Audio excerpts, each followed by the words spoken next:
Hi hello friends, ಎಲ್ಲರಿಗೂ ಕೂಡ ಮತ್ತೊಮ್ಮೆ ನಮ್ಮ ಚಾನಲ್ಗೆ ನಿಮಗೆ ಸ್ವಾಗತ. ನಿಮಗೆಲ್ಲರಿಗೂ ಕೂಡ ಇವತ್ತಿನ ಒಂದು ಪ್ರಚಲಿತ ಘಟನೆಗಳ ಒಂದು ತರಗತಿಗಳಿಗೆ ನಿಮಗೆ ಸ್ವಾಗತವನ್ನು ಕೋರ್ತಾ ಇವತ್ತಿನ ಒಂದು ಮೊದಲನೇ ಪ್ರಶ್ನೆಯನ್ನು ನೋಡೋಣ.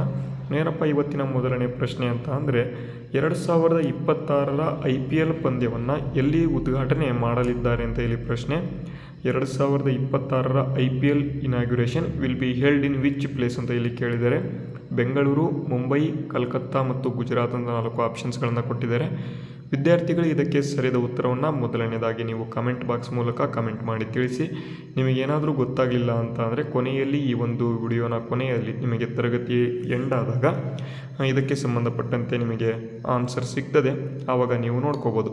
ಕೆಲವು ವಿದ್ಯಾರ್ಥಿಗಳು ಕಮೆಂಟನ್ನು ಮಾಡ್ತಾ ಇಲ್ಲ, ಎಲ್ಲರೂ ಕೂಡ ತಪ್ಪದೇ ಕಮೆಂಟನ್ನು ಮಾಡಬೇಕು. ನೋಡಿ ವಿದ್ಯಾರ್ಥಿಗಳೇ, ಅದಾದ ಬಳಿಕ ನಾನು ನೆಕ್ಸ್ಟ್ ಇನ್ನೊಂದು ಇಂಪಾರ್ಟೆಂಟ್ ಆಗಿರ್ತಕ್ಕಂಥ ಒಂದು ಮಾಹಿತಿಯನ್ನು ಹೇಳ್ತೇನೆ. ಇವತ್ತಿನಿಂದ ಏನಾದರೂ ಕರೆಂಟ್ ಅಫೇರ್ಸ್ ನಿಮಗೆ ಬೇಡ ಅಂತಂದರೆ ಪ್ಲೀಸ್ ಕಮೆಂಟ್ ಮಾಡಿ. ನಾನು ಕರೆಂಟ್ ಅಫೇರ್ಸ್ ಕ್ಲಾಸಸ್ಗಳನ್ನು ನಿಲ್ಲಿಸಬೇಕು ಅಂತ ಅಂದ್ಕೊಂಡಿದ್ದೇನೆ. ಯಾಕಪ್ಪ ಅಂತಂದರೆ ನೀವೇನು ಮಾಡ್ತಿದ್ದೀರಾ ಅಂತಂದರೆ ವಿಡಿಯೋನ ನೋಡ್ತಿದ್ದೀರಾ, ವಿಡಿಯೋನ ಸಂಪೂರ್ಣವಾಗಿ ಅಂದರೆ ಒಂದು 17 ನಿಮಿಷ 18 ನಿಮಿಷ ಕ್ಲಾಸ್ ಇತ್ತು ಅಂತ ಅಂದರೆ ಅರೌಂಡ್ 10 ಮಿನಿಟ್ಸ್ 12 ಮಿನಿಟ್ಸ್ ನೋಡ್ತಾ ಇದ್ದೀರಾ. ಬಟ್ ಏನು ಮಾಡ್ತಿದ್ದೀರಾ ಅಂತಂದರೆ ವಿಡಿಯೋಗೆ ಲೈಕ್ನೇ ಮಾಡ್ತಾ ಇಲ್ಲ.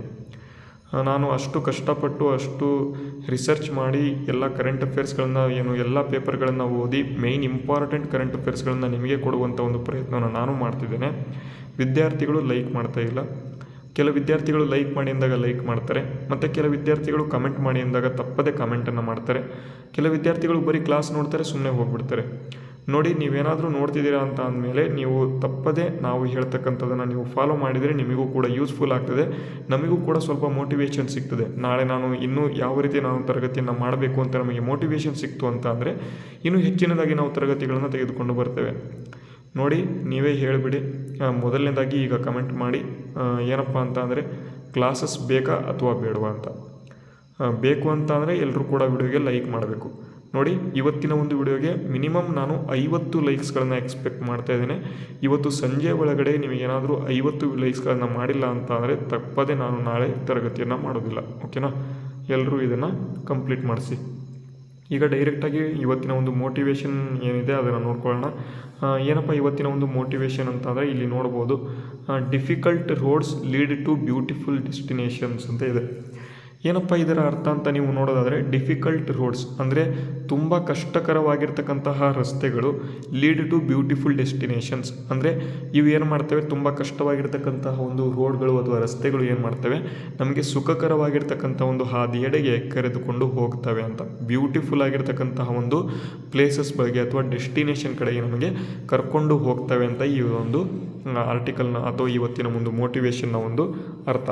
ನೋಡಿ ವಿದ್ಯಾರ್ಥಿಗಳೇ, ನೀವು ಏನೇ ಕಷ್ಟ ಬರಲಿ ಅಥವಾ ಏನೇ ಆಗಿರ್ತಕ್ಕಂಥ ಒಂದು ಡಿಪ್ರೆಷನ್ ಆಗಲಿ, ಏನಾದರೂ ಬರಲಿ, ನಿಮಗೆ ಜಾಬ್ ಆಗ್ತಿಲ್ಲ ಎನ್ನುವುದಾಗಲಿ ಏನಾದರೂ ಇರಲಿ, ನೀವು ಒಂದು ದಿನ ಕಷ್ಟಪಟ್ರಿ ಅಂತಂದರೆ ಅದಕ್ಕೆ ತಕ್ಕಂತೆ ಸುಖ ಏನಿದೆ ಅದು ಮುಂದೆ ನಿಮಗೆ ಸಿಕ್ಕೇ ಸಿಗ್ತದೆ.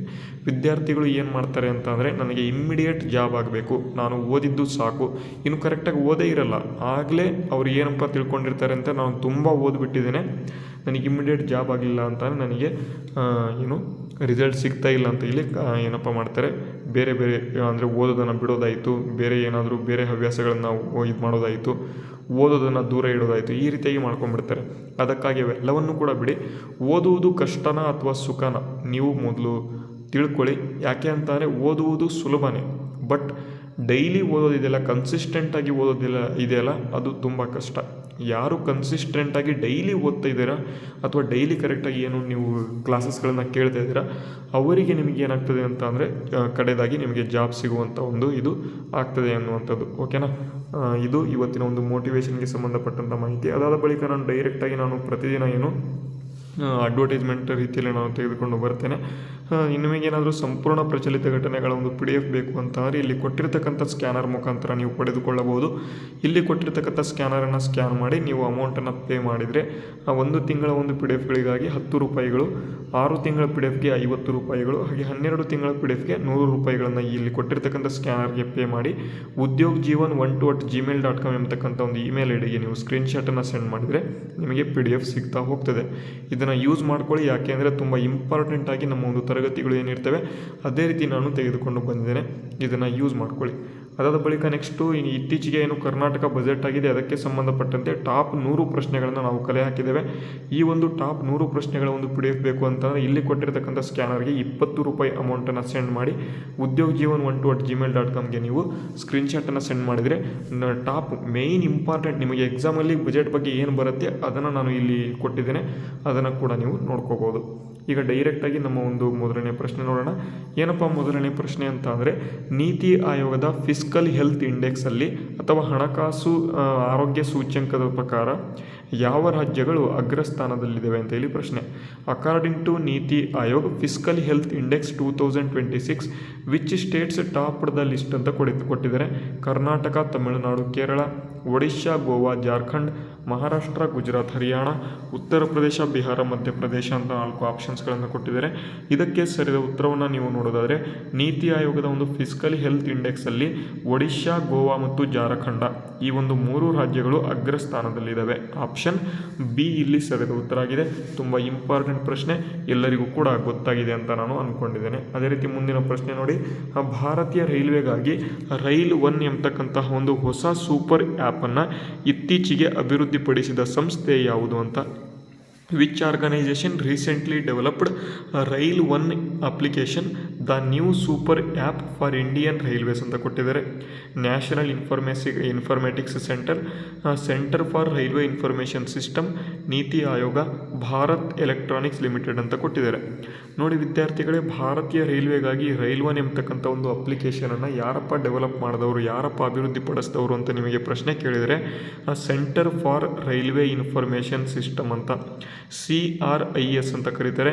ಆಪ್ಷನ್ ಬಿ ನಲ್ಲಿದೆ ನೋಡಿ, centre for Railway Information system ಅಂತ. ವೆರಿ ವೆರಿ ಇಂಪಾರ್ಟೆಂಟು, ಪಕ್ಕಾ ಪ್ರಶ್ನೆ ಬರ್ತದೆ, ಅದಕ್ಕಾಗಿ ನೆನ್ಪಿಟ್ಕೊಳ್ಳಿ. ರೈಲ್ 1 ಎಂಬತಕ್ಕಂಥ ಒಂದು ಅಪ್ಲಿಕೇಶನ್, ಈಗ ಮೊದಲು ಯಾವುದೋ ಒಂದು ಅಪ್ಲಿಕೇಶನ್ ಇತ್ತು, UTS ಎಂಬತಕ್ಕಂಥ ಒಂದು ಅಪ್ಲಿಕೇಶನ್ ಇತ್ತು, ಅದನ್ನು ತೆಗೆದು ಇವಾಗ ರೈಲ್ 1 ಎಂಬತಕ್ಕಂಥ ಒಂದು ಅಪ್ಲಿಕೇಶನನ್ನು ತೆಗೆದುಕೊಂಡು ಬಂದಿದ್ದಾರೆ. ಓಕೆನಾ, ಅರ್ಥ ಆಯಿತು ಅಂತ ಅಂದ್ಕೊಂಡಿದ್ದೇನೆ. ಅದೇ ರೀತಿ ಮುಂದಿನ ಒಂದು ಪ್ರಶ್ನೆ, PM ಕುಸುಮ್ ಯಾವುದಕ್ಕೆ ಸಂಬಂಧ ಹೊಂದಿದೆ ಅಂತ ಇಲ್ಲಿ ಪ್ರಶ್ನೆ. PM Kusum is related to what ಅಂತ ಕೊಟ್ಟಿದ್ದಾರೆ. ಏನಪ್ಪ ಈ ಒಂದು PM ಕುಸುಮ್ ಅಂತ ಇಲ್ಲಿ ಕೇಳ್ಬೋದು. ನೋಡಿ ಇತ್ತೀಚೆಗೆ ನಾನು ಇಲ್ಲಿ ಒಂದು ಆರ್ಟಿಕಲ್ ನ್ಯೂಸಲ್ಲಿ ಇತ್ತು, ಅದನ್ನು ತಂದಿದ್ದೇನೆ. ಸೌರಶಕ್ತಿ PM ಕುಸುಮ್ 2.0ಗೆ ಸಿದ್ಧತೆ ಅಂತ. ಏನಪ್ಪ PM ಕುಸುಮ್ ಯಾವುದಕ್ಕೆ ಸಂಬಂಧ ಹೊಂದಿದೆ ಅಂತ ಇಲ್ಲಿ ಪ್ರಶ್ನೆ ಕೇಳಿದರೆ ಸೌರಶಕ್ತಿನ, ಗ್ರಾಮೀಣಾಭಿವೃದ್ಧಿಗ, ರೈತರ ಬೆಳೆ ವಿಮೆನ ಅಥವಾ ಕೃಷಿ ಹೊಂಡನ ಅಂತ ಇಲ್ಲಿ ಕೆಟ್ಟಿದ್ದಾರೆ. ಸೌರಶಕ್ತಿಗೆ ಇದು ಸಂಬಂಧ ಹೊಂದಿರತಕ್ಕಂಥದ್ದು. PM ಕುಸುಮ್ ಎಂಬತಕ್ಕಂಥ ಒಂದು ಯೋಜನೆ ಅಡಿಯಲ್ಲಿ ಸೌರಶಕ್ತಿ ಏನು ಸೋಲಾರ್ ಪ್ಯಾನೆಲ್ಗಳನ್ನು ನೀವು ಅಳವಡಿಸಿಕೊಳ್ಳೋದಕ್ಕೆ ಸಬ್ಸಿಡಿ ರೂಪದಲ್ಲಿ ಏನು ಮಾಡ್ತಾರೆ, ಹಣವನ್ನು ಕೊಡ್ತಾರೆ. ಅದರಿಂದ ನೀವು ಸೋಲಾರ್ ಪ್ಯಾನೆಲ್ಗಳನ್ನು ಏನು ಮಾಡ್ಬೋದು, ಇನ್ಸ್ಟಾಲ್ ಮಾಡ್ಕೋಬೋದು. ನಿಮ್ಮ ಒಂದು ಹೊಲಗಳಿಗೆ ಆಯಿತು, ನಿಮ್ಮ ಮನೆಗಳಿಗೆ ಆಯಿತು, ಎಲ್ಲದಕ್ಕೂ ಕೂಡ ನೀವು ಇನ್ಸ್ಟಾಲನ್ನು ಮಾಡ್ಕೋಬೋದಾಗಿರ್ತದೆ. ಹಾಗಾಗಿ ಈ ಒಂದು PM ಕುಸುಮ್ ಎಂಬತಕ್ಕಂಥ ಒಂದು ಯೋಜನೆ ತುಂಬ ನ್ಯೂಸಲ್ಲಿ ಇದೆ. ಓಕೆನಾ, ಮುಂದಿನ ಪ್ರಶ್ನೆಗೆ ಹೋಗೋದಾದರೆ ನೋಡಿ, ಮುಂದಿನ ಪ್ರಶ್ನೆಯೂ ಕೂಡ ತುಂಬ ಇಂಪಾರ್ಟೆಂಟ್ ಇದೆ. ಭಾರತ ಶಸ್ತ್ರಾಸ್ತ್ರ ಆಮದು ಮಾಡುವಲ್ಲಿ ಎಷ್ಟನೇ ಸ್ಥಾನದಲ್ಲಿದೆ ಅಂತ ನೋಡಿ. What is the place of India in the import of armoury ಅಂತ ಕೊಟ್ಟಿದ್ದಾರೆ. ನೋಡಿ ತುಂಬ ಇಂಪಾರ್ಟೆಂಟು, ಯಾಕೆ ಅಂದರೆ ಇದೇ ರೀತಿ ಪ್ರಶ್ನೆಗಳನ್ನು ನಿಮ್ಮ ಒಂದು ಪೊಲೀಸ್ ಕಾನ್ಸ್ಟೇಬಲ್ ಆಯಿತು, PSI ಆಯಿತು, ಕರ್ನಾಟಕ ಎಕ್ಸಾಮಿನೇಷನ್ ನಡೆಸ್ತಕ್ಕಂಥ ಒಂದು SDA FDA ಪರೀಕ್ಷೆಗಳಾದವು, ಅಲ್ಲೂ ಕೂಡ ಇಂಥ ಪ್ರಶ್ನೆಗಳನ್ನು ಕೇಳ್ತಾರೆ. ಅದಕ್ಕಾಗಿ ನೆನ್ಪಿಟ್ಕೋಬೇಕು, ಭಾರತದ ಶಸ್ತ್ರಾಸ್ತ್ರ ಆಮದು ಮಾಡುವಲ್ಲಿ ನಮ್ಮ ಒಂದು ಭಾರತ ಏನಿದೆ 2ನೇ ಸ್ಥಾನದಲ್ಲಿದೆ. ಆಪ್ಷನ್ 1 2ನೇ ಸ್ಥಾನದಲ್ಲಿದೆ, ನೆನ್ಪಿಟ್ಕೊಳ್ಳಿ. ಇದಕ್ಕೆ ಸಂಬಂಧಪಟ್ಟಂತೆ ಆರ್ಟಿಕಲ್ ಕೊಟ್ಟಿದ್ದೇನೆ ನೋಡಿ. ಭಾರತ 2ನೇ ಶಸ್ತ್ರಾಸ್ತ್ರ ಆಮದುದಾರ ಅಂತ ಕೊಟ್ಟಿದ್ದಾರೆ. ಇದಕ್ಕೆ ಸಂಬಂಧಪಟ್ಟಂತೆ ಆರ್ಟಿಕಲ್ ಹೇಳಬೇಕಾದ್ರೆ ಎಷ್ಟು % ಅಂತಕ್ಕಂಥ ಮಾಹಿತಿಯನ್ನು ಕೂಡ ಕೊಡ್ತೇನೆ, ಅದನ್ನು ಕೂಡ ನೀವು ನೋಡ್ಕೊಳ್ಬೋದು. ಅದೇ ರೀತಿ ಮುಂದಿನ ಪ್ರಶ್ನೆ ನೋಡಿ, ಭಾರತ ಮತ್ತು ಯಾವ ದೇಶದ ನಡುವೆ ಖಂಜಾಹಾರ್ ಎಂಬತಕ್ಕಂತಹ ಒಂದು ಅಭ್ಯಾಸ ನಡೆಯುತ್ತೆ ಅಂತ ಇಲ್ಲಿ ಪ್ರಶ್ನೆ ಕೇಳಿದ್ದಾರೆ. ಇಂಗ್ಲೀಷ್ನಲ್ಲಿ ನೋಡ್ಕೊಳ್ಳಿ, exercise Khanjar will be held between India and which country ಅಂತ ಕೊಟ್ಟಿದ್ದಾರೆ. ಕಿರ್ಗಿಸ್ತಾನ, ಕಜಕಿಸ್ತಾನ, ಮಂಗೋಲಿಯಾ ಮತ್ತು ಜಪಾನ್ ಅಂತ 4 ಆಪ್ಷನ್ಸ್ಗಳನ್ನು ಕೊಟ್ಟಿದ್ದಾರೆ. ವಿದ್ಯಾರ್ಥಿಗಳು ಈ ಪ್ರಶ್ನೆ ತುಂಬ ಇಂಪಾರ್ಟೆಂಟು, ಯಾಕೆಂದರೆ ಇತ್ತೀಚೆಗೆ ಈ ಒಂದು ಖಂಜಾಹಾರ ಎಂಬತಕ್ಕಂಥ ಒಂದು ವ್ಯಾಯಾಮ ಇದೆ ಅಥವಾ ಏನು ಯುದ್ಧಾಭ್ಯಾಸ ಇದೆ, ಇದನ್ನು ಏನು ಮಾಡಿದ್ದಾರೆ, ನಡೆಸಿದ್ದಾರೆ. ಈ ಒಂದು ಖಂಜಾಹಾರ್ ಎಂಬತಕ್ಕಂಥ ಒಂದು ಯುದ್ಧಾಭ್ಯಾಸವನ್ನು, ಇದನ್ನು ಭಾರತ ಮತ್ತು ಕಿರ್ಗಿಸ್ತಾನ್ ನಡುವೆ ಇಲ್ಲಿ ನಡೀತಕ್ಕಂಥ ಒಂದು ಯುದ್ಧಾಭ್ಯಾಸ. ಇದು 2026ರಲ್ಲಿ ಮೇಘಾಲಯದಲ್ಲಿ ನಡೆಸಿದ್ದಾರೆ. ಓಕೆನಾ, ಹಿಂದಿನ ಒಂದು ಏನು ಫೆಬ್ರವರಿ ಕರೆಂಟ್ ಅಫೇರ್ಸನ್ನು ನಾನು ಹೇಳಬೇಕಾದ್ರೆ ಈ ಒಂದು ಕರೆಂಟ್ ಅಫೇರ್ಸ್ ಬಗ್ಗೆ ನಾನು ಏನು ತರಗತಿಯಲ್ಲಿ ಹೇಳಿದ್ದೇನೆ. ಅಲ್ಲಿ ನೀವು ಬೇಕಾದರೆ ಫೆಬ್ರವರಿ ಕರೆಂಟ್ ಅಫೇರ್ಸ್ PDF ಅನ್ನು ಕೂಡ ನೀವು ನೋಡ್ಬೋದು. ಅಲ್ಲಿ ಖಂಜಾಹಾರ್ ಎಂಬತಕ್ಕಂಥ ಒಂದು ಎಕ್ಸಸೈಸ್ ಬಗ್ಗೆ ಸಂಪೂರ್ಣವಾಗಿ ಮಾಹಿತಿಗಳನ್ನು ನಾನು ನೀಡಿದ್ದೇನೆ. ಓಕೆನಾ, ಅದೇ ರೀತಿ ಇವತ್ತಿನ ಅಂದರೆ ಈ ತಿಂಗಳ ಒಂದು ಕರೆಂಟ್ ಅಫೇರ್ಸ್ ಏನಿದೆ ಅದು ಕೂಡ ಇನ್ನು 2 to 3 ಡೇಸ್ ಒಳಗಡೆ ನಿಮಗೆ ಬರ್ತದೆ. ಯಾಕೆ ಅಂತಂದರೆ ಇನ್ನೂ ಕೂಡ ಮ್ಯಾಗ್ಝಿನ್ ಬಂದಿಲ್ಲ. ಅದನ್ನು ಓದ್ಕೊಂಡು ನಾವು ಮೇಯ್ನ್ ಆಗಿರ್ತಕ್ಕಂಥ ಇಂಪಾರ್ಟೆಂಟ್ ಪಾಯಿಂಟ್ಸ್ ಅಥವಾ ಇಂಪಾರ್ಟೆಂಟ್ ಕರೆಂಟ್ ಅಫೇರ್ಸ್ಗಳನ್ನು ನಿಮಗೆ ಕೊಡುವಂಥ ಒಂದು ಪ್ರಯತ್ನವನ್ನು ಮಾಡ್ತೇವೆ. ಅದನ್ನು ಕೂಡ ನೀವು ನೋಡ್ಬೋದು. ಇದಕ್ಕೆ ಸಂಬಂಧಪಟ್ಟಂತೆ ಮೊದಲನೇ ಪ್ರಶ್ನೆ ಮೊದಲನೇ ಉತ್ತರ ಇದು ಕಿರ್ಗಿಸ್ತಾನ. ಅದು ಎಲ್ಲರಿಗೂ ಕೂಡ ಗೊತ್ತಾಯಿತು ಅಂತ ಅಂದ್ಕೊಂಡಿದ್ದೇನೆ. ಓಕೆನಾ. ಅದಾದ ಬಳಿಕ ನೆಕ್ಸ್ಟು ಇಂಪಾರ್ಟೆಂಟಾಗಿ 3 ಆರ್ಟಿಕಲ್ಸ್ಗಳಿದ್ದಾವೆ. ಆ ಆರ್ಟಿಕಲ್ಸ್ಗಳನ್ನ ನೋಡ್ಕೊಂಡ್ಬಿಡೋಣ. ಏನಪ್ಪ ಅಂತಂದರೆ ಭಾರತ 2ನೇ ಅಗ್ರ ಶಸ್ತ್ರಾಸ್ತ್ರ ಆಮದುದಾರ ಅಂತ ಕೊಟ್ಟಿದ್ದಾರೆ ನೋಡಿ. 2021ರಿಂದ 25ರವರೆಗೆ ಜಾಗತಿಕ ಶಸ್ತ್ರಾಸ್ತ್ರ ಆಮದಿನ 8.2% ಪಾಲನ್ನು ಭಾರತ ಹೊಂದಿದೆ. ಜಾಗತಿಕ ಒಂದು ಶಸ್ತ್ರಾಸ್ತ್ರ ಆಮದು ಮಾಡುವಲ್ಲಿ ಭಾರತ 2ನೇ ಸ್ಥಾನದಲ್ಲಿದೆ. ಅಂದರೆ ಮೊದಲನೇ ಸ್ಥಾನ ಯಾವುದು ಅಂತ ನಾವು ನೋಡೋಣ. ಅದೇ ವಿಶ್ವದ ಅಗ್ರ ಶಸ್ತ್ರಾಸ್ತ್ರ ಆಮದುದಾರರಲ್ಲಿ 2ನೇ ಅತಿ ದೊಡ್ಡ ಶಸ್ತ್ರಾಸ್ತ್ರ ಮತ್ತು ಮಿಲಿಟರಿ ಸಲಕರಣೆಗಳ ಆಮದುದಾರನಾಗಿ ಮುಂದುವರೆದಿದೆ ಅಂತ ಇಲ್ಲಿ ಕೊಟ್ಟಿದ್ದಾರೆ. Stockholm international piece research institute ವರದಿ ಪ್ರಕಾರ ಈ ಒಂದು ವರದಿ ಗೊತ್ತಾಗಿದೆ. ಈ ಹಿಂದೆ ಭಾರತವು ವಿಶ್ವದ 2ನೇ ಅತಿ ದೊಡ್ಡ ಶಸ್ತ್ರಾಸ್ತ್ರ ಆಮದುದಾರ ದೇಶವಾಗಿತ್ತು. ಅದರ ಆಮದುಗಳು 2016ರಿಂದ 20ವರೆಗೆ ಇತ್ತು. ಅದೇ 21ರಿಂದ 25ರ ನಡುವೆ ಸ್ವಲ್ಪ ಮಟ್ಟಿಗೆ 4% ಕಡಿಮೆಯಾಗಿತ್ತು. ಆದರೂ ಕೂಡ ಮತ್ತೆ 2ನೇ ಸ್ಥಾನದಲ್ಲಿದೆ. ಭಾರತೀಯ ಶಸ್ತ್ರಾಸ್ತ್ರ ಆಮದಿನ ಅತಿ ದೊಡ್ಡ ಪಾಲು ರಷ್ಯಾದಿಂದ ಬಂದಿದೆ ಅಂತ ಇಲ್ಲಿ ಮಾಹಿತಿಗಳನ್ನು ಕೊಟ್ಟಿದ್ದಾರೆ. ಇದು ಕೂಡ ವೆರಿ ಇಂಪಾರ್ಟೆಂಟು. ಭಾರತೀಯ ಶಸ್ತ್ರಾಸ್ತ್ರ ಆಮದಿನ ಅತಿ ದೊಡ್ಡ ಪಾಲು ಯಾವ ದೇಶದಿಂದ ಬಂದಿದೆ ಅಂತ ಪ್ರಶ್ನೆ ಕೇಳ್ತಾರೆ. ರಷ್ಯಾ ದೇಶದಿಂದ ಬಂದಿದೆ. ನೆಕ್ಸ್ಟು ಮಿಲಿಟರಿ ಹಾರ್ಡ್ವೇರ್ಗಳಿಗೆ ರಷ್ಯಾ ಭಾರತದ ಪ್ರಮುಖ ಪೂರೈಕೆದಾರನಾಗಿ ಉಳಿದಿದೆ ಅಂತ ಕೊಟ್ಟಿದ್ದಾರೆ ಎಂದು ವರದಿ ಪ್ರಕಾರ ಇಲ್ಲಿ ಮಾಹಿತಿ ಕೊಟ್ಟಿದ್ದಾರೆ. ಭಾರತವು ಫ್ರಾನ್ಸ್ ಮತ್ತು ಇಸ್ರೇಲ್ನಿಂದಲೂ ಕೂಡ ಶಸ್ತ್ರಾಸ್ತ್ರಗಳನ್ನು ಖರೀದಿ ಮಾಡ್ತಾ ಇದೆ. ಈ ಮಧ್ಯೆ ಪಾಕಿಸ್ತಾನದ ಶಸ್ತ್ರಾಸ್ತ್ರ ಆಮದು ಮತ್ತು 2016ರಿಂದ 20 ಮತ್ತು 21ರಿಂದ 25ರ ನಡುವೆ 66% ಹೆಚ್ಚಾಗಿದೆ ಅಂತ ಕೊಟ್ಟಿದ್ದಾರೆ. ಪಾಕಿಸ್ತಾನ ಶಸ್ತ್ರಾಸ್ತ್ರ ಆಮದಿನ 80%ರಷ್ಟನ್ನು ಚೀನಾ 2021-25ನಲ್ಲಿ ಪೂರೈಕೆ ಮಾಡಿದೆ ಅಂತ ಕೊಟ್ಟಿದ್ದಾರೆ. ಇದಕ್ಕೆ ಸಂಬಂಧಪಟ್ಟಂತೆ ಇನ್ನು ಹೆಚ್ಚಿನ ಮಾಹಿತಿಗಳನ್ನು ಇಲ್ಲಿ ನೀವು ನೋಡ್ಕೋಬೋದು. ಓಕೆನಾ. ಆರ್ಟಿಕಲ್ ನಿಮಗೆ ತುಂಬ ಯೂಸ್ಫುಲ್ ಆಗಿದೆ ಅಂತ ಅಂದ್ಕೊಂಡಿದ್ದೇನೆ. ಇಂಥ ಆರ್ಟಿಕಲ್ಗಳನ್ನು ತೆಗೆದುಕೊಂಡು ಬರ್ತೇನೆ. ನೀವು ಏನು ಮಾಡಬೇಕು, ತರಗತಿಗಳನ್ನು ಫುಲ್ ನೋಡ್ಕೊಳ್ತಾ ಹೋಗಬೇಕು. ಅದೇ ರೀತಿ ಮುಂದಿನ ಒಂದು ಆರ್ಟಿಕಲ್ ನೋಡಿ. ಬೆಂಗಳೂರಲ್ಲೇ IPL ಉದ್ಘಾಟನೆ ಅಂತ ಕೊಟ್ಟಿದ್ದಾರೆ. 16 ದಿನಗಳ ವೇಳಾಪಟ್ಟಿ ಬಿಡುಗಡೆ ಅಂತ ಕೊಟ್ಟಿದ್ದಾರೆ. ಥಂಬ್ನೇಲ್ ಕ್ವಶನನ್ನು ಈಗ ನೋಡ್ಕೋಬೇಕು. ಯಾಕೆಂದರೆ ಅದೇ ಆರ್ಟಿಕಲ್ ನಾವು ಡಿಸ್ಕಸ್ ಮಾಡ್ತಿರೋದು. 2026ರ IPL ಪಂದ್ಯವನ್ನು ಎಲ್ಲಿ ಉದ್ಘಾಟನೆ ಮಾಡಲಾಗಿದ್ದಾರೆ ಅಂತ ಇಲ್ಲಿ ಪ್ರಶ್ನೆ ಕೇಳಿದ್ದಾರೆ. 2026 IPL inauguration will be held in which place ಅಂತ ಕೊಟ್ಟಿದ್ದಾರೆ.